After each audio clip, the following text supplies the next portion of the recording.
Hola, bienvenido a esta nueva tutoría. Recíbela y llévala también en tu dispositivo móvil o tableta. Recuerda, esto es tutorías.co. Comillas, no solo basta la infraestructura para generar una sociedad inteligente, es necesario que éstas se ocupen por gentes con verdaderas ganas de aprender, comillas. Como se observa en la figura, el ejercicio planteado consiste en crear un programa que permita generar la matriz identidad.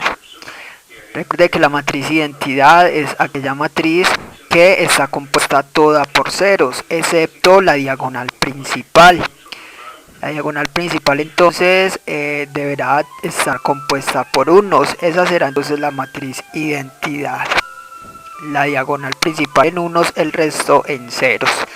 Se plantea la solución en un programa de 40 líneas. Vemos entonces entre las líneas 20 a 31 un método llamado ejecutar. Este método lo que hace es precisamente en la línea 22 y 23 llenar la diagonal principal de la matriz A con unos. Esta matriz previamente ya fue inicializada a ceros. Esto se hizo en el constructor de esta clase. Ahorita explicamos entonces el desarrollo de la clase. Entonces línea 22 y 23 se llena la diagonal a unos y línea 25 a 27 o mejor línea 25 a 30 se imprime esta matriz completamente haciendo un recorrido por filas, imprimiendo así la matriz diagonal, la matriz identidad. Le invitamos a visitar la tutoría matriz identidad en Turbo C. Allí explicamos línea por línea este código, el uso de ciclos for y mostrar entonces información por pantalla. Entonces aquí se usa nslog en Objective-C que reemplaza a fprint de Turbo C. El resto de la sintaxis es similar. Bien, entonces ya sabes, simplemente llena la matriz, la diagonal principal a unos y el resto a ceros, y así se genera la matriz identidad. Esta matriz es usada para resolución de ecuaciones, entre otros. Entonces este programa se solucionó usando programación orientada a objetos en Objective-C. La programación orientada a objetos es un paradigma de programación que permite solucionar problemas usando comportamientos y atributos. Estos comportamientos y atributos son clases. Entonces cualquier problema de la vida real se puede solucionar o plasmar mejor en una clase de un programa. Entonces suponga que usted necesite registrar personas en una base de datos. Usted podrá crear una clase persona con los atributos de esa persona, el nombre, la edad, etcétera, y como comportamientos las acciones que vaya a hacer esa persona en el programa. Entonces así crearía usted la clase persona y luego crearía objetos de esa clase, y entonces por cada objeto que cree será una persona diferente que reutiliza el código de la clase persona, pero es diferente, lo que permite entonces la flexibilidad de la programación orientada a objetos. Entonces para programar orientado a objetos en Objective-C se usan dos bloques de código principales que son la interfaz y la implementación. La interfaz va entre las líneas 5 a 7, entre las directivas @interface y @end. Una vez se establece la interfaz, indicamos el nombre de la clase, en este caso generar matriz identidad. Dos puntos y luego hacemos referencia a la clase principal en ese object. Aquí entonces vamos a declarar los atributos y comportamientos de la clase. Entonces recuerde, en la interfaz que se hace se declaran las variables y funciones de la clase. Y en la implementación que se hace se programan las funciones que fueron declaradas en la interfaz. Aquí entonces seguimos con la interfaz. Vemos como atributos las variables IJ y la matriz A de tamaño 4×4. Esto lo inicializamos como variables de instancia o atributos o variables globales, como desee llamarle en la línea 5. La I y la J se usan en los ciclos for, en el método ejecutar que vimos ahorita. Y la matriz A es entonces la matriz con los datos. Recuerde que estas variables, por ser globales, pueden ser accedidas desde cualquier función o método de la implementación. Con esto entonces ya tenemos los atributos. Vamos ahora a declarar las funciones que también se hacen en la interfaz. Línea 6, entonces primero se indica el nivel del método, menos es para un método de instancia, luego el tipo de dato que retorna la función. Esta función ejecutar no retorna datos, por eso indicamos void, un retorno vacío. Luego el nombre de la función, en este caso ejecutar. Y por último irán los parámetros. Esta función no recibe parámetros, entonces terminando así quedaría declarada esta función. Los parámetros irían separados por 2 puntos. Ya teniendo lista la interfaz, vamos a programar las funciones, en este caso solo la función ejecutar. Eso lo hacemos en la implementación entre las líneas 9 a 32.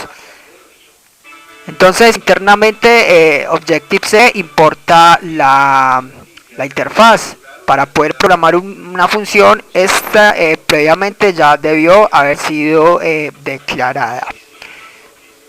Entonces en la implementación entre las líneas 10 a 19 vemos el método init. Este es el constructor por defecto de cualquier clase.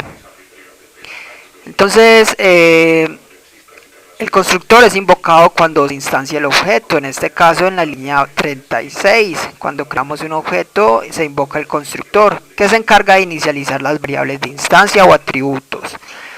En este caso en la línea 13 a 16, en 2 ciclos, vamos a iniciar la matriz a ceros, ¿sí? También usted puede probar si Objective-C automáticamente inicializa un array enteros a ceros, o para salvarse o curarse en salud puede mejor inicializarla manualmente a ceros. Entonces ya sabe, el init no es necesario declararlo, ya que es un constructor por defecto. Y línea 20 a 31 vemos el método que se declaró en la interfaz ejecutar. Este fue el que explicamos ahora. Entonces aquí se plantea la lógica y la solución del problema, ya sabe. En la línea 20 puede observar que el prototipo es el mismo como se declaró, solo que aquí entre llaves va toda la lógica de la función. Ya teniendo entonces la interfaz y la implementación, está lista la clase generar matriz identidad. Ahora, teniendo la clase, lo que hay que hacer es crear objetos de esa clase. Eso lo hacemos entonces en el main. Observe que si usted tiene un programa que necesite acceder a otras clases, lo más conveniente será crear la interfaz en un archivo con extensión .h y la implementación en otro archivo con extensión .m. Luego estos se importan desde la clase que los vaya a usar, evitando así entonces copiar y pegar de todo el código fuente de la clase. Entonces línea 3440 vemos el main. Recuerde que este es el método de inicio del programa. En el main línea 36 vamos a declarar un puntero a un espacio de memoria de la clase generar matriz identidad, es decir, un puntero que apunte a un objeto de esta clase. Entonces primero línea 36 indicamos la clase a la que vamos a crear el puntero, generar matriz identidad, seguida de asterisco seguido del nombre del puntero, en este caso obj. Hasta aquí obj apunta a la clase generar matriz identidad. Para hacer que apunte a un objeto de esa clase, es decir, que se reserve memoria dinámica de esa clase, vamos a instanciarlo. Para eso invocamos la función alloc a la clase generar matriz identidad. Con esto se reserva memoria dinámica. Y ya teniendo el espacio de memoria se invoca a init, que es el constructor por defecto. Ya con esto obj apunta a un objeto de la clase generar matriz identidad. Y con eso se podrá usar esta clase, manipularla y lo que se desee hacer. En este caso solamente interesa invocar la función ejecutar, que se encarga de dar solución al problema. Entonces línea 37 entre corchetes se indica el nombre del puntero obj seguido de la función a invocar, o sea ejecutar. Así de la línea 37 el compilador irá a la función ejecutar línea 20 y solucionará el problema. Observe que si necesitas enviar parámetros, irían estos separados por 2 puntos. Línea 38, por último se invoca relays. Este método se encarga de liberar la memoria creada. Este hace parte del manejador de memoria de Objective-C. Esta fue la tutoría del ejercicio, crear un programa que permita generar la matriz identidad. Repasa la teoría, resuelve nuestro test y practica un algoritmo en el tablero. Si esto te gustó o no, te invitamos a discutirlo y valorar la experiencia de esta tutoría. Recuerda, esto es tutorías.co. Trinamos como @tutorías, posteamos en